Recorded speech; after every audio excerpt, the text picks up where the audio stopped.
call this council meeting Monday, February 2nd to order. Invocation given by Olivia Bradford and pledge allegiance by Avery Berry.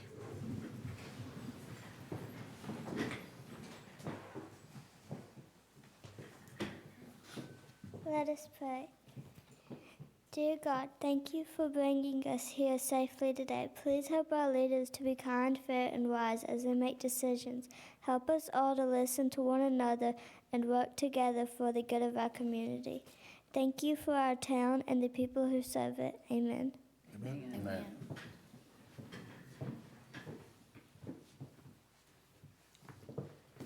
Attention, salute, pledge. I pledge allegiance to the flag of the United States of America and to the republics for which it stands, one nation, under God, indivisible, with liberty and justice for all.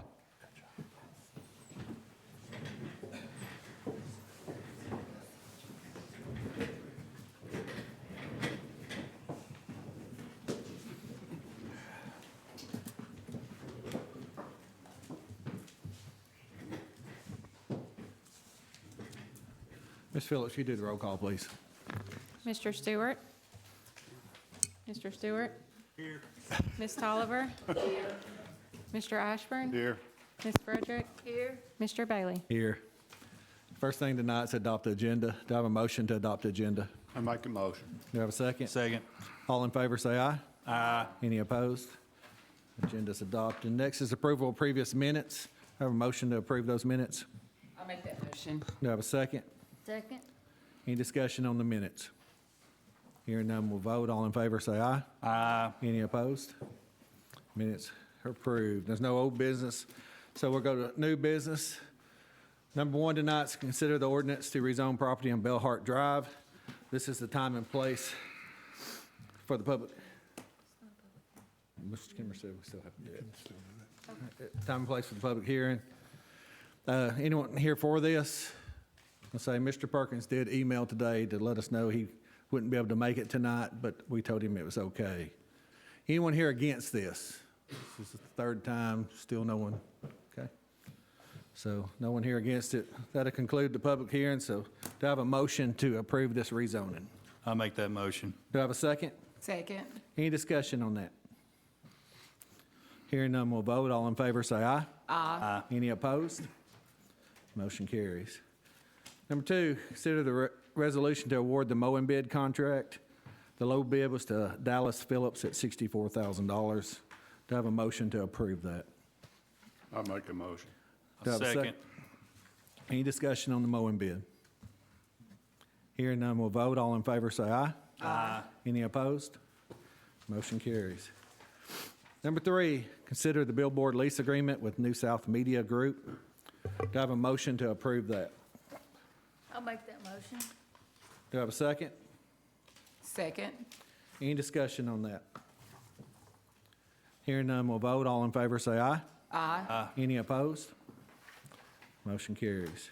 Number four, consider request for qualifications for the Economic Resiliency Plan. Do I have a motion to approve that? I'll make that motion. Do I have a second? I'll second. Any discussion on it? Hearing none, we'll vote. All in favor, say aye. Aye. Any opposed? Motion carries. Number five, consider approval of property appraisal for the city property. Do I have a motion on this? I'll make that motion. I have a motion to approve the appraisal.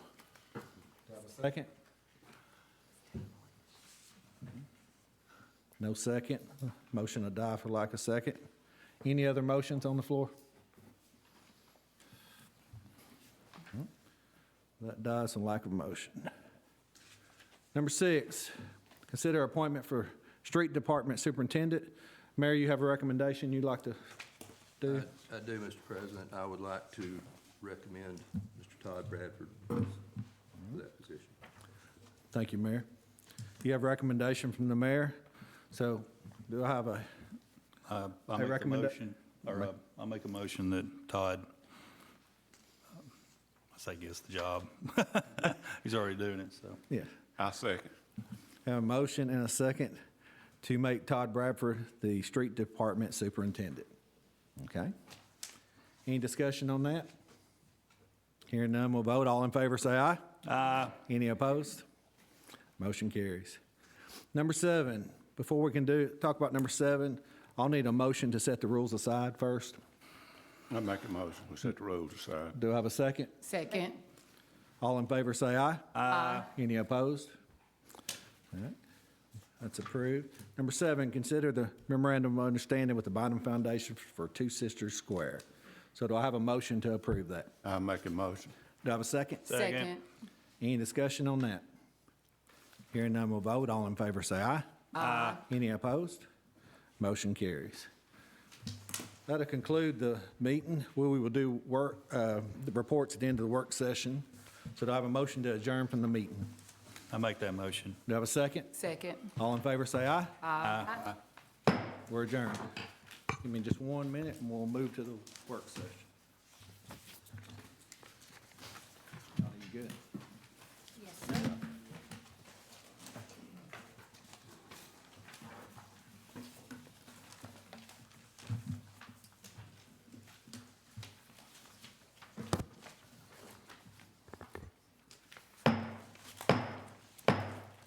All right, we'll call this work session Monday, February 2nd to order. We'll dispense with formalities. Go to number 1, discuss fire department staffing. Chief Lee? Thank you, Council. I'm here tonight for a couple different items. The first one being asking for 3 additional firefighters to be housed at Fire Station Number 1. This will help with a couple different things.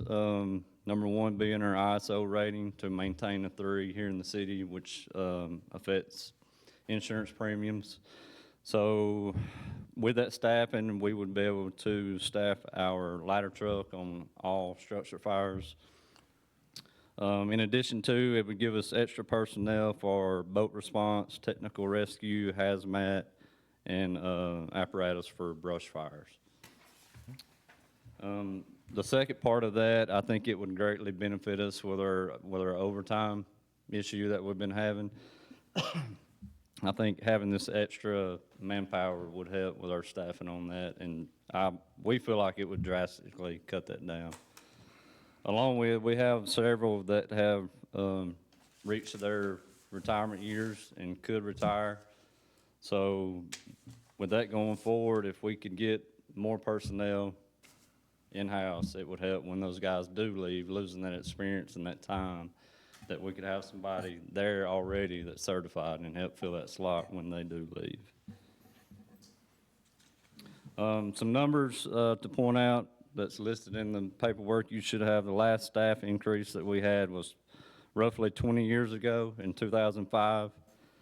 Since then, we've added boat operations. We've added the side-by-side for off-road rescue and brush response, in addition to the technical rescue of rope operations. Along with that, our call volume has increased roughly 60% since 2005 also. With the continued growth of the city, this will persist in putting a strain on all fire department operations without expanding our personnel as well. Chief, would you go over the class situation? Yes. We were visited by ISO, which is the Insurance Services Office, back in 2022. And on average, they come every 3 to 5 years.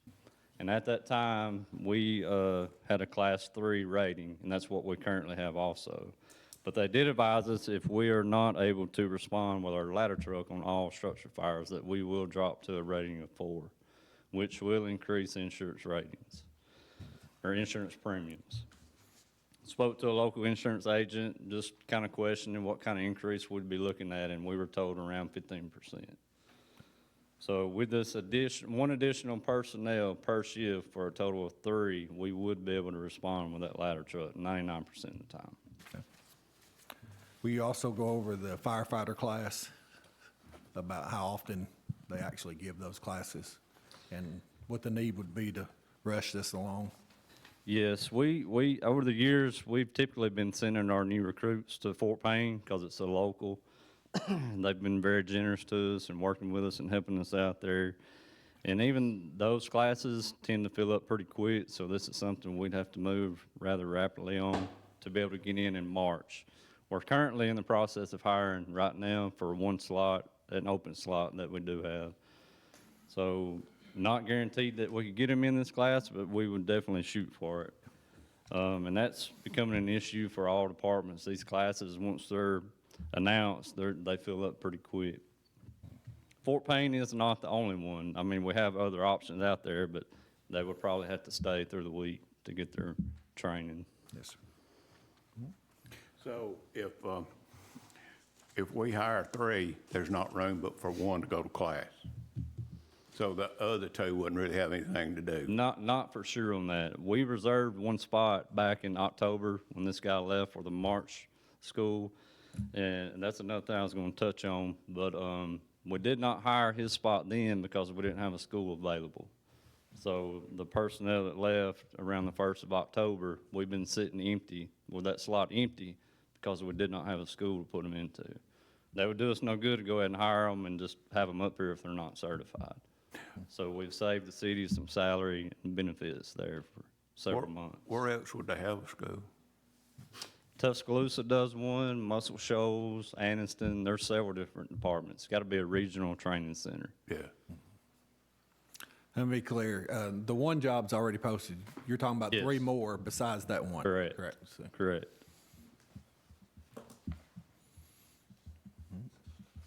anyone else have any questions for Chief Lee? All right. We'll move that to next week's meeting then. All right.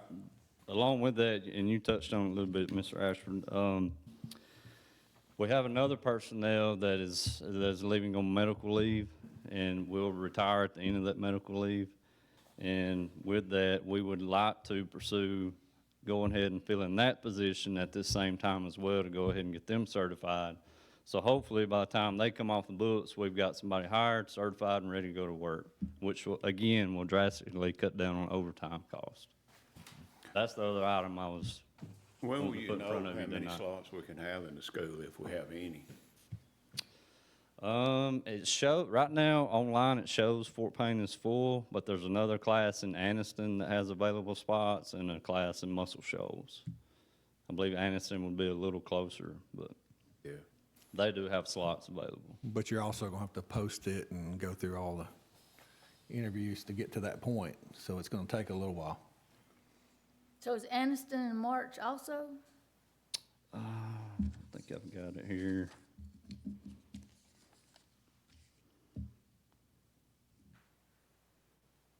Yes, it starts March 23rd through May 29th. And in addition to recruit school, just a bit of information, when they do get out of recruit school, we then have to send them to EMT school, which is additional training. That's why we would love to go ahead and hire the spot for the one leaving on medical leave, because it's just so time consuming by the time you go through the hiring process, find a school that's available for recruit school, then you get them out, then they have to go to EMT school. So it's quite some time to get somebody hired and actually certified and be able to put them in on a truck. The reason I asked to see how many that we can get in, if we hire 3 and we can't get but 1 in school, these other 2 guys ain't got much to do. It would be good to know if we could get in. Which, again, we could send them to a different school besides Fort Payne. Fort Payne is just the one that's convenient. Okay. And it fills up really quick. Like, we let them know in October that, hey, we need at least 1 spot. Yeah. And you have hired people that are already certified. We have, and that is an That- option this time. I think we had a couple of certified guys apply for this position. So then That'd they be wouldn't have to good. go through the school. That would be good. Yeah, I would definitely start very soon looking at what's available if this is something So we can pursue. basically, it'd be, you want 3 new ones plus 1 for the retired guy. Correct. And we're in the process of hiring for 1 vacancy already. Okay. So it could be a possible of 5 right now. Yeah. 1 that we're hiring for a vacant spot, 1 for a spot that's becoming a vacant, and 3 additional. And again, we didn't hire somebody back in October because we did not have a school for them, so we did save the city some salary and benefits there since the 1st of October, and we still have not hired for that position. That's what we're currently in the process of. One more thing, Chief Lee. Can you go over the hiring process and explain the written, and then there's a physical, and Sure, and remind me if I get something here, Charlie. But we start out with an entrance exam, which is a written test. You got to pass with a 70% on that exam. Once you get through that, you go to a mandatory physical, which is a CPAT, Candidate Physical Agility or Ability Test. That's the fire college thing. They have to pass that. And they have a few weeks to get prepared for that. It is a pretty major physical test that they have to go through for that.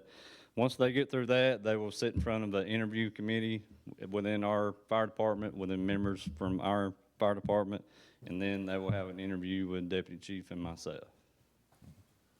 Okay. Once they get through that, we get them hired, and then we're getting them into school.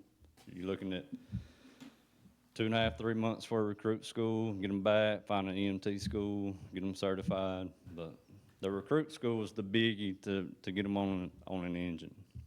Now, correct me if I'm wrong, but after they're certified, they still got about 9 months before they can work the truck. Now, after they're certified, we put them at Station 1 because we have more personnel here. They're under more people. And here lately, we've been turning them loose pretty early because we've had no other option, to be honest with you. Yeah. We used to wait a year, but that was an option we used to have. We don't really have that no more because of the turnover that we've had. Yeah. I just wanted to make sure everybody was clear about how long this process takes. Oh, yeah. It is. And the sooner, Very if we're going to do it, time-consuming. the sooner we can get going, the better. Absolutely. Is there one in the fall too? Fort Payne generally does one in the spring and one in the fall, typically. And we've been fortunate, it's failed where we've been able to send them, and which we try to let them know ahead of time, you know, if we're gonna have somebody come and save us a spot. So if we hadn't done that back in October for this position, we wouldn't have at least one now, but We might as well put in for October again. There'll be some more. and I'll look at all of our options out there. Like I said, I know there's some more recruit schools coming up, they just might have to travel. Just going to cost a little more. Yeah, cost a little more. And we've done that in the past. I went to Tuscaloosa. I think Charlie went there. We've had some kind of go all over what's been available. So it's nothing new to send them somewhere besides Fort Payne. Yeah. Fort Payne has just been convenient for us over the years. Anyone else have any questions for Chief Lee? All right, we'll move this to next week's meeting. Thank y'all. Thank you. Number 2, discuss the rezoning request for racetrack property on Mike Way. Mr. Boykin? Good evening. Bert Boykin here on behalf of Racetrack. I want to thank everybody for the time and being here to consider our project. This property that is subject to the application is at the end of Michael Way, the vacant lot next to Chick-fil-A. We were here previously in front of the council on a rezoning application. What's happened since then is we've continued to work with the surrounding neighborhood. Many of those folks you heard from last go-round. And as evidenced by the way the Planning Commission went last month, we have gained the support of many of the owners. Either they support us or at least will not oppose our application. Many of them do support. And what we're asking for is a C3 zoning. Currently, the property is a split zoning between R4, C3, C4, and R1. Not only would this rezoning application give one complete zoning that's consistent with other properties on Micah Way and the highway, it also eliminates that R4 zoning, which, when talking with the neighborhood, they've made it apparent that they understand development's coming, but their main concern would be apartments, which this rezoning would eliminate that R4 zoning, which spans a good bit of the site, and would eliminate their concern there. With me is Les Lewis from Trident Real Estate, also Blake McAnally, our engineer, and Victor Supla from Racetrack. I'm going to bring up Les, and he's going to tell you a little bit more about the details of the site. Thank you very much. Thank you. Thank you, everyone. Our intent tonight with the workshop is really answer any questions. We want to give you kind of a summary overview of what's happened since we were in here last time, and would welcome any feedback as far as questions or what we should be maybe more prepared for, or go into more detail at the public hearing, the upcoming public hearing. So with that, Bert touched on it. Mostly what we did since we withdrew last time, we were before you, is we re-engaged neighbors and went to a deeper level and made a number of concessions on suggestions from the nearer neighbors. And I actually asked all of them, advised them they didn't need to be here tonight. Many of them were here at the Planning Commission. I've previewed that we would like them, if possible, to show back up at the public hearing, but felt like with this being a 4-step city council process, that might be the best time to ask them to come back.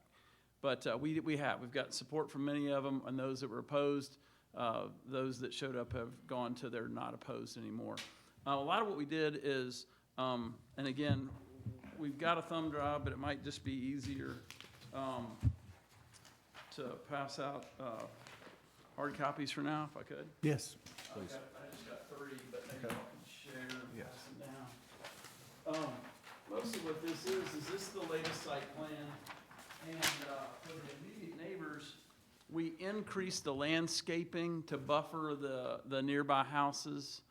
We explained the lighting. It will be directional downlighting that should not flood over into their lots. We've increased both the length and the height of the privacy fencing. Compared to earlier plans, we've reduced the number of pumps specifically in the back, the separate diesel canopy at the rear of the convenience store. We've eliminated all truck parking, so there can't be any large truck parking on the site. And then this time around also, again, in reaction to the worry about what else might come along or what could be built on the rest of the land, or the fear of apartments, through some neighbors and some engagement with some people involved with the city, we're basically proposing to donate everything that's not going to be developed for racetrack to the city. I think most importantly, people are excited about, and you can see it's delineated on there, the right-of-way for the future extension of Freedom Lane, if and when the city wants to do that.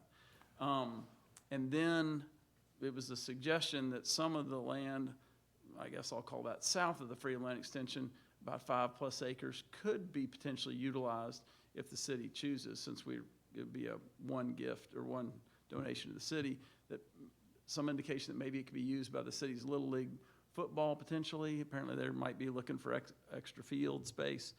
And I think all that collectively is what swung the neighbors in our favor. We also got on the table, it was questioned at the Planning Commission, one thing that we had not yet addressed, but we thought re-engage the neighbors, is there is an ancient old neighborhood covenant that has some really wonky language. And we went ahead and worked out a mechanism to amend that neighborhood covenant. It was something we were going to need to do. We were kind of taking things one at a time, but we went ahead and worked out an arrangement where we can, per the provisions of the existing neighborhood covenant, amend it according to that existing document. And all we're doing is amending it to allow for the private restrictions to be removed just on the parcels that racetrack will be developing. We also came up with a list of zoning conditions that are part of your application. It talks about the land being dedicated to the city. It also has a reversionary clause that a couple of questions we got from neighbors were, what happens if it gets rezoned and then something trips up racetrack at the 11th hour?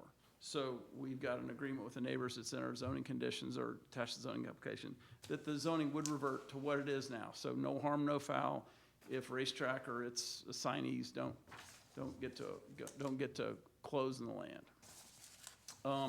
And I think it's also worthwhile mentioning that if y'all haven't seen one of the new racetracks, this is not at all the raceway that's down on Broad Street here. This is, this racetrack owned and operated. This is I only have one set of these. Do you have the interior collection? You have 3 sets? Okay, great. I do have multiple sets, thanks to my engineer. This look at what it would be. This is gonna be certainly a very different product than anything else you have. Oh, and here's some interiors, if y'all wouldn't mind sharing those. I mean, this is something that is really not present in the city right now. Here's some interiors. It's first in class gas station, convenience store, lots of food offerings, some really unique things like a yogurt bar, a lot of, fresh and prepackaged foods. It's really something that the city doesn't have now. It would really be an upgrade that you see. So if you've been to, the nearest ones I can think of that would be very similar are Northwest Huntsville at Research Park Boulevard and 53. That's a project that's similar to what's being proposed here. Or if you go down South Parkway right before you cross the river at Hobbs Island, Racetrack's done a very similar project there. This is not, if you're driving straight in Huntsville on 72, this is not the one right there at Shields Road. That's their full travel center that does have truck parking, does have a large diesel canopy. That is not this. This is just a first-in-class, nice-sized convenience store, regular auto or car pumps out front with, I think it's 3 diesel pumps in the back. And again, while they can accommodate the big trucks, they're really seeing most of their usage from the Amazon delivery trucks, the box trucks, the pickup trucks that are diesel carrying a trailer that can't navigate the front. So please, any questions, anything else we could go into more detail about at the public hearing? We'd love to hear your input. And with that, I'll bring up Blake to see if he can answer any engineering or questions. I am Blake McAnally, engineer for Racetrack. We've done about a dozen of these stores all over Alabama, and so we've got a pretty good feel for the client and what they do. They do build some very nice properties. Just to let you know a little bit about what we've done on this property, we have done boundary surveys, ALTA surveys, topographic, subsurface exploration, environmental studies. We've done multiple concept plans and shared those around until everybody involved has been able to see these. We engaged Sain & Associates, the same traffic engineer that the city engaged for the Chick-fil-A study. We had them do some additional counts on this property and to provide recommendations. We do have some recommendations from them that Racetrack would employ and would construct to improve the intersection of Michael Way and the Racetrack Connector Road, which could effectively be Freedom Way, Freedom Road. And then the intersection of Racetrack Connector and their access for personnel vehicles, another one in the back for the larger vehicles. And then also over on Windsor, where it intersects with State Route 35 Veterans Drive, to put a dedicated right turn in there to be able to allow the traffic to move a little more freely in that intersection. That's a real quick rundown of what we've done thus far. We recognize that we would come back before the city with full site plan package. We would, address, we've got plenty of property back there to do stormwater detention. Utilities are there. There is a TVA power line easement there, but it is not in the way. In fact, we would put some roadway under it, which TVA does allow. And I'd be happy to answer any questions that you might have. You want to have any questions? I'd just like to make a comment. I was at the planning commission and 8 people, I believe it was, stood up and spoke for this development, that spoke for it unfavorably the last time, plus 2 phone calls from people that couldn't come. Now, this is just my opinion. He's talking about the extension of that Freedom Lane. There's 2 things. That road is going to be low and it's going to cost a fortune to build it. And number 2, if we open up that, it's going to be a big plus for the county's annex over there, but it's going to help flood that traffic intersection. It won't do us any good.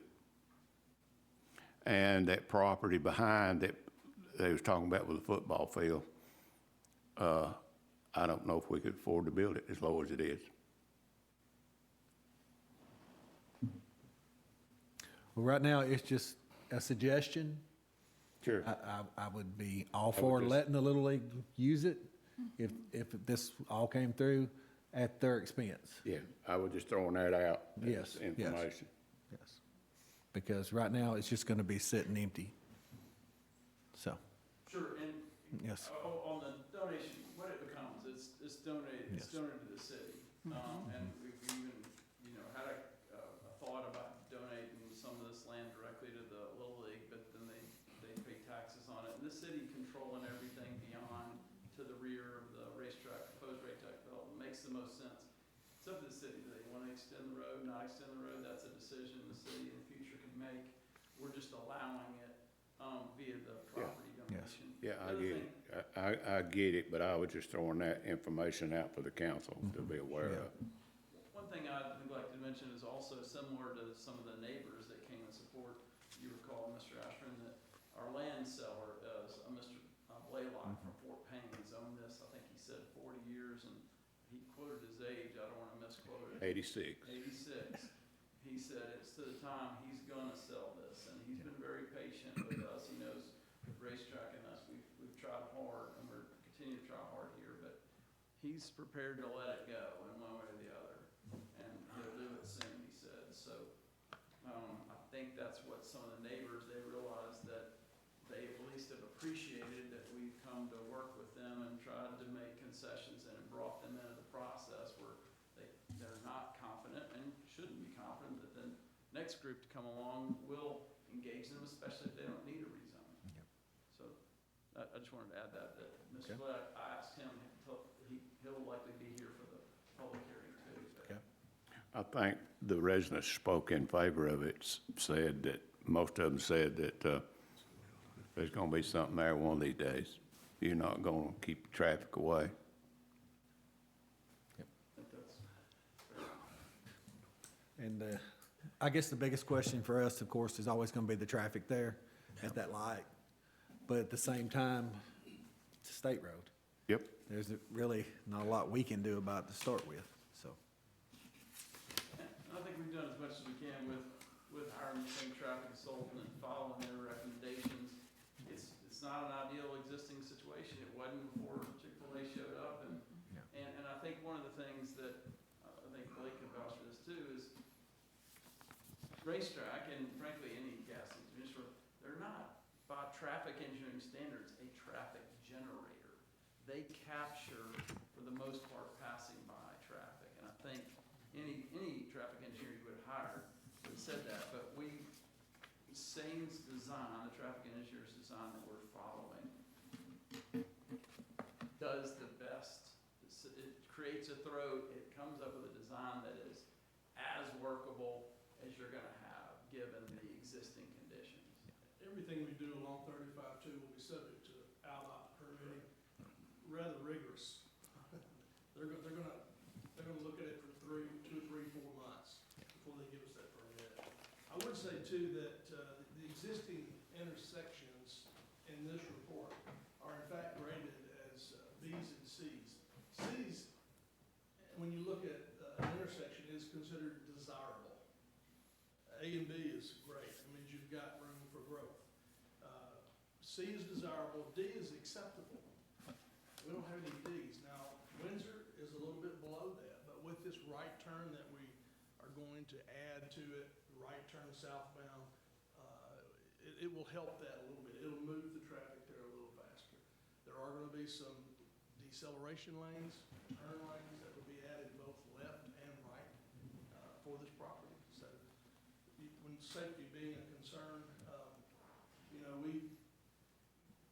pardon my English, but we can't design for aggressive or stupid. We can only do what we can do, anybody, anywhere, in a roadway design.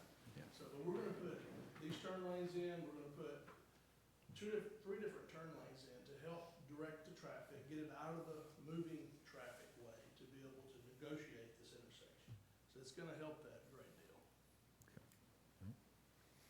Anyone else have any questions? Or anything you would like us to maybe do a deeper dive on, or be prepared with more different information for the hearing? Any question? No?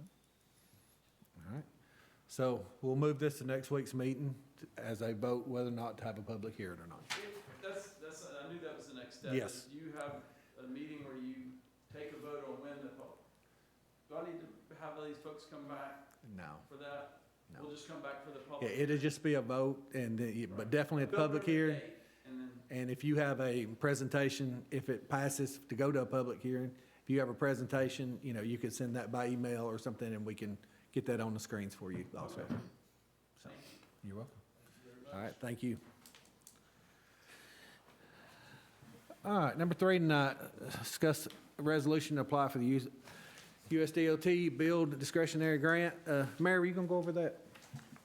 Yes, this is similar to the grant we requested, I think, 2 years ago. It will be a no-match grant from Department of Transportation relative to the Willis Street corridor. Okay. I assume everybody still remembers all the Willow Street corridor stuff. So even Patrick, you were around back then too. Thanks. So anyone having questions for the mayor on that part? And this is a 100% grant, correct, Mayor? Yeah. Request, yes. So, all right. So we'll move that to next week's meeting. Number 4, discuss Recreation Department parking lot and turf projects.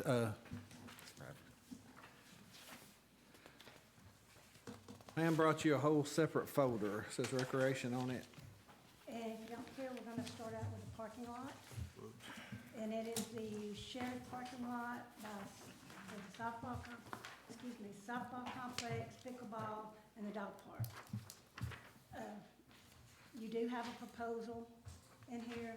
The current conditions, the surface is cracking, the base deterioration in multiple areas that's requiring patching, standing water, trip hazards, the striping, and the ADA markings are gone.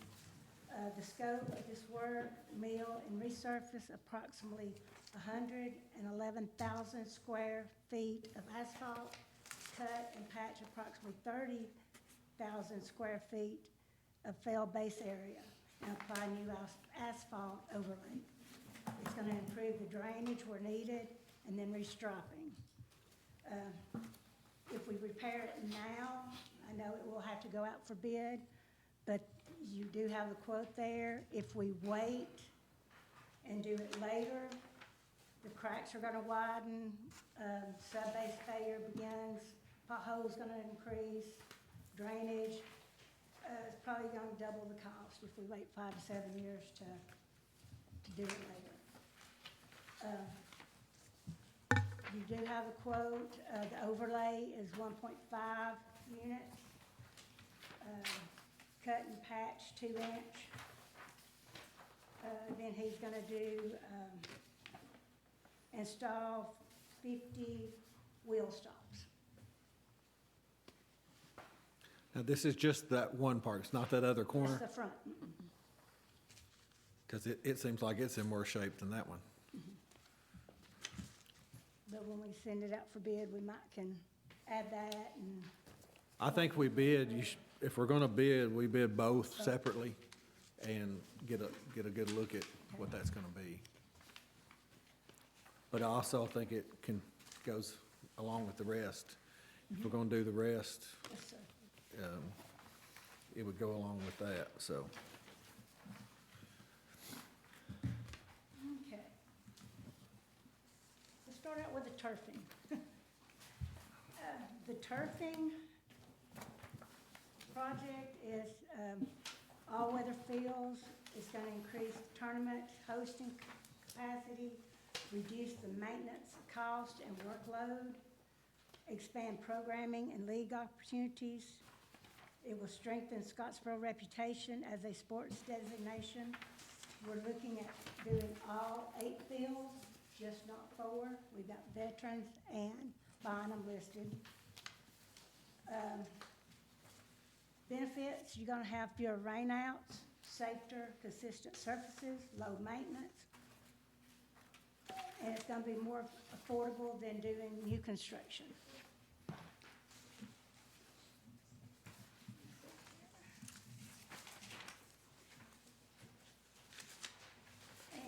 got one bid in here. He did do a line item for backstops with large poles and a netting system. So instead of doing the shades, we could do the safety netting system. I've got another budget number that's quite a bit higher for turf only. So when we have to bid this out, we'll be getting quite a bit of different numbers on the turf. This is about 600 square feet of turfing. Let's see here, Bynum is 365,000 square feet, and Veterans is 235,000 square feet of turf.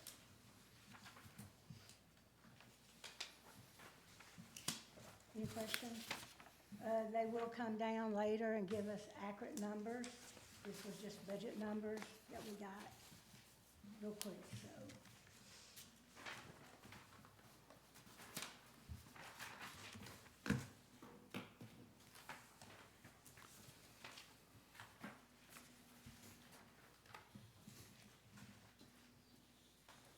You want to have questions? Looking at this, or? Yes. A lot. That's what I said before we started.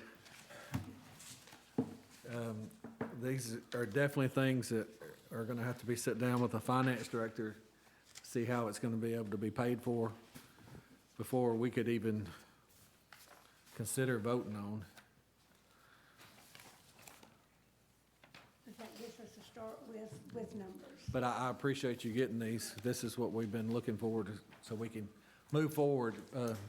We've said all along, if we're gonna do something, it needs to be right after that last pitch. So we need to have things bid, ready to move day after.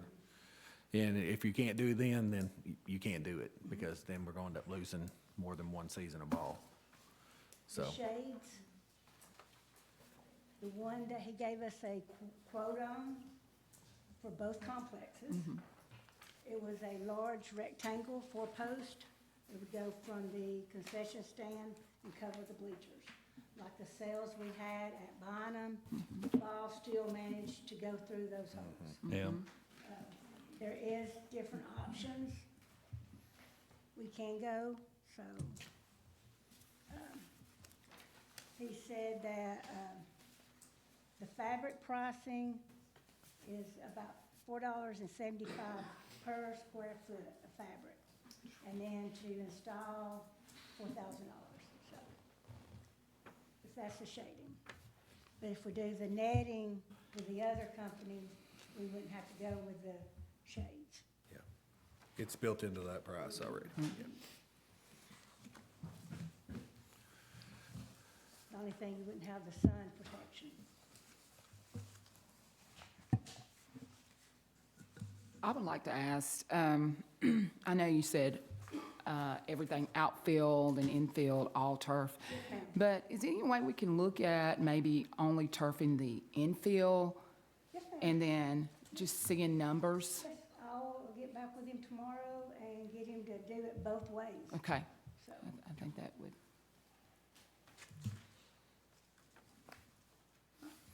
any other questions on turfing or shades? Mike? You know, we had talked about earlier about redoing the whole thing. Is that off the table now, or? Nothing is off the table, of course. The last, which has been a couple years ago, we'd be pushing close to 20 million just to redo Bynum. That is if we added 3 more fields. Right. Yeah, that was with Right. adding 3 more. So without adding those 3 more, it would be, We just have to bid it again. That was been a few years ago, too. yeah. So, And basically, the reason to add the fields would be for the bigger tournaments to come into town. that would be the only reason. The amount of children we have playing our fields cover right now. Yeah. It was just, the turfing would make sure we had less rainouts. We have 14 scheduled weekends already. 10 of them are double complexes, so just hope we don't have a lot of rain this summer and spring. Well, But now, saying that, if we were to move forward with this, you lose all those. I mean, that's the only way to get it to work. I do not book any after June the Yeah. 12th, I think is what it was. Because you realistically, day after that last pitch, you That's it. have to be moving.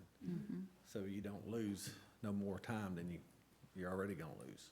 so if we redo the whole thing, we'll basically miss a season. Yes. We'll miss a year. Yes.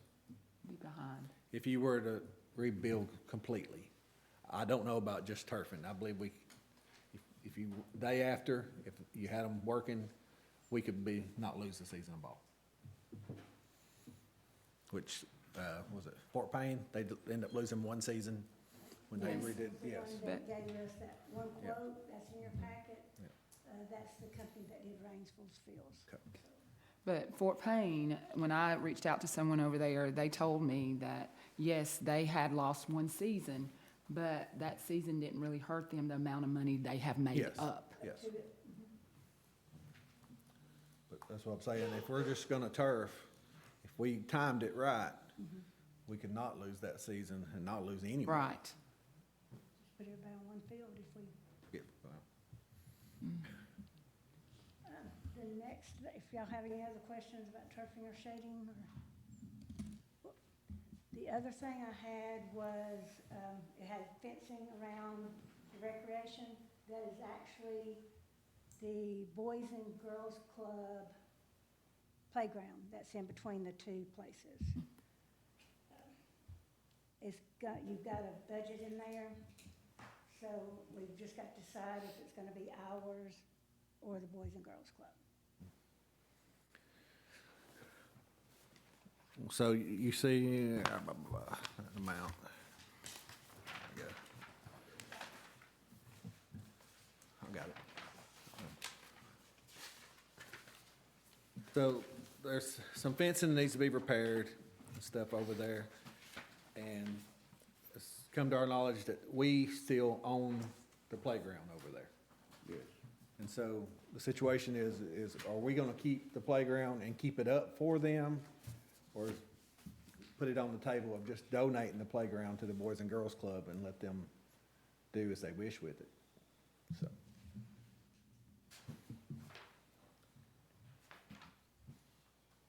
Would the Boys and Girls Club be interested in being the owner of it? That would be our next step, see if they want to do it. Well, it's like anything else in town. Not if we're gonna pay for everything, Yeah. so. So that's the question. It would be can you sit down with the Boys and Girls Club and kind of see, are they interested in that playground? And, then we can move forward. If we're gonna have to put a fence up, then it needs a fence up.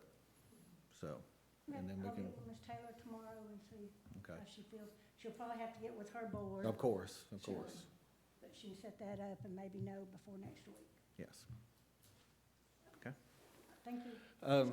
Far as the rest, I'm gonna ask our rec advisors, Nita, Patrick, if you will work with Monica, and let's go over the different ways to pay for this, if we were to move forward. And then once we have a couple of things on the table, then we'll put it back on a meeting and go from there. Okay. Sounds great. All right, thank you. Do we have preliminary numbers on the whole thing if we do? We have preliminary numbers from, like I say, a few years ago. What was the low number? Like I say, but that was adding 3 more fields. And that wasn't including I thought we veterans. had one. And it wasn't including, yeah, Wasn't including veterans. wasn't including turf and veterans. It was just redoing the bottom softball fields. And it was 6 million? It was 17 million. 17. I mean, without adding the extra fields. We only had the one with adding them, Okay. so I would assume then you add another 3 million to turf veterans, if you can do that, you're looking at 20 million, so, That's taking care of bathrooms, everything that. yeah. We gotta remember looking at a bond that we got a landfill sale to Exactly. build too, Yes. which will be 4 or 5 million. Of course, we got 2 or 3 years on it. Yes. Mr. Level's gone, but thank him for the work their group's already Yeah. did to save us money, or we'd already be in that bond right now. So. Any other questions on it? All right. So we did 4 and 5. She went ahead and talked about the fencing. So, all right, number 6, Todd, we're going to discuss excavator repair and rental for the street department. Had the Traco go down and we use it to load the incinerator. That was $18,769.67 to get that repaired. And while that was down, we rented one and that is $14,580, and that was about 2.5 months. Wow. That it was down. And total on it's $33,349.67. And both of those coming out of money that I don't have. I understand that. All right. Anyone have any questions about the repair and rental? Then we'll move that to next week's meeting. All right. Todd, I was gonna say, we just appointed you tonight. Yeah. I know who you learned from. That was quick. All right, number 7, discuss the brush incinerator repair for the street department. The incinerator has this, I don't know if any of y'all seen it, it's just a great big box. And it's got a fan on one end, or a motor and a fan on one end. It's got this tube that runs all the way down the length of it. And it has little holes coming out of it and it blows down in there. Well, it's got bent up and the holes pretty well blowing across the machine. Some of them's still going down in there, but most of them is not. And it's just not doing near as good as it would do. Right. It causes a little more smoke. It burned faster with all the wind blowing in there, but it's just what we got. So that's what we have. And that one's $40,000 and $40,619. But it's hard to tell people they have to use a burn curtain when we're not doing it right ourselves. It is functioning, but it's just not. Barely. Yeah, pretty much. And if there was some way I knew to patch this up and make it last, I'd patch it up, but I just have no idea how to do that. Does that thing, when it's working good, does it keep up pretty good? When you have time to do it? Honestly, we've just been doing it since the fall, so I don't want to speak on summer. I think we're gonna have, if it don't improve, I think we're gonna have a lot of trouble if we have a storm, which we generally have quite a few little storms. Yeah. I don't see how we're gonna be able to. Well, before we spend money fixing this, you got a suggestion? Well, I mean, we can look at a few different things. I use a tub grinder. I know those is a lot of money up front if you buy it new. We rented one when back in the gravity wave, and we ground up 80,000 cubic yards of brush in 3 weeks. And that's probably gonna be close to coming on a year's worth of brush. Because that was probably 3 or 4 months worth, and it was probably, but if y'all seen behind our fence, every bit of that grassed area was 25, 30 foot tall of brush.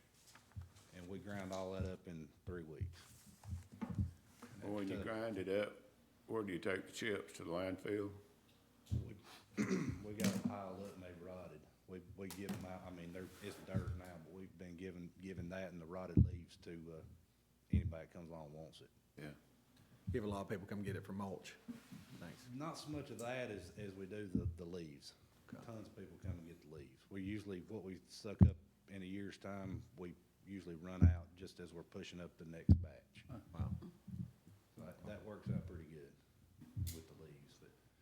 But the chips, if you can grind them before the brush starts rotting, you can carry that on to and sell it up at Smurfett Stone or whatever that's, what it's called now.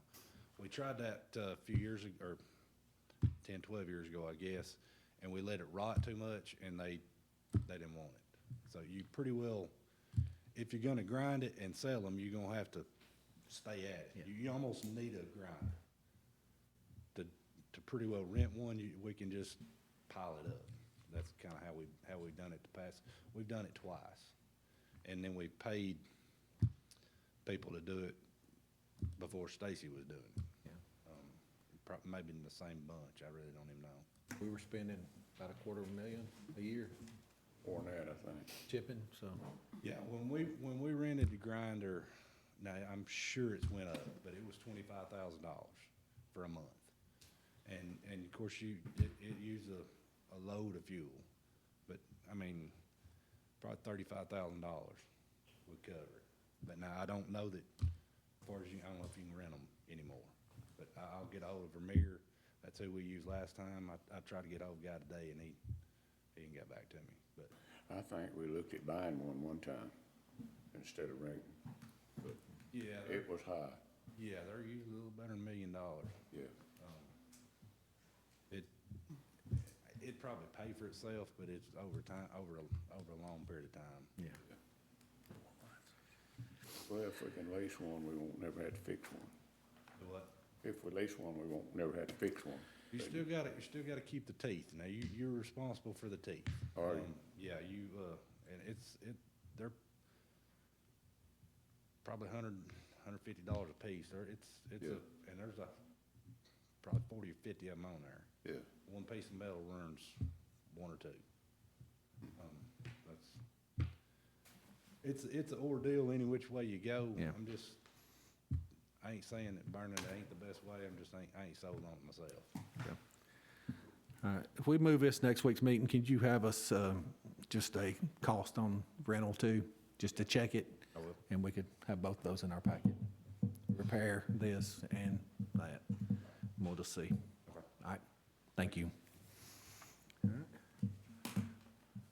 All right, that'll conclude the meeting tonight. Go to delegations. Ms. Bergman, is that you first? Okay.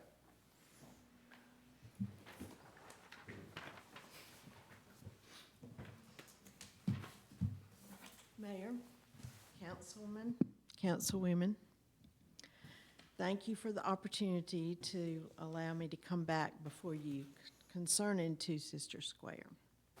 I guess now it's been 4 weeks ago. I spoke to you representing many concerned citizens that attended the meeting. Leaving that meeting, we didn't know what to expect based on several of your comments. There was no clear confidence that Two Sisters Square would be allowed to be successful. Thankfully, we are very pleased that our concerns were heard. I want to personally thank you for the council's involvement in saving Two Sisters Square. The agreement between the city and the Bynum Foundation will ensure that the park will be operated and maintained to fulfill its purpose. We appreciate your willingness to make decisions based on the good of Scottsboro rather than what's easy. The foresight of the Bynum Foundation, especially Andy Skelton and Bill Talley, show what can happen when citizens strive to make our town somewhere special. Thank you. Thank you. That's Bert Boykin. They're gone. So I guess he said everything he needed to while he was here. All right, I conclude that. We'll go to reports. Mayor? I just want to thank all of our department heads, not for this past weekend, but for weekend before, for the prep with the winter storm that we were looking at. We actually dodged 2 bullets, one that weekend and one this past weekend, but Todd did an excellent job at the street department, getting equipment ready, getting salt, chips, and all that that he was gonna need.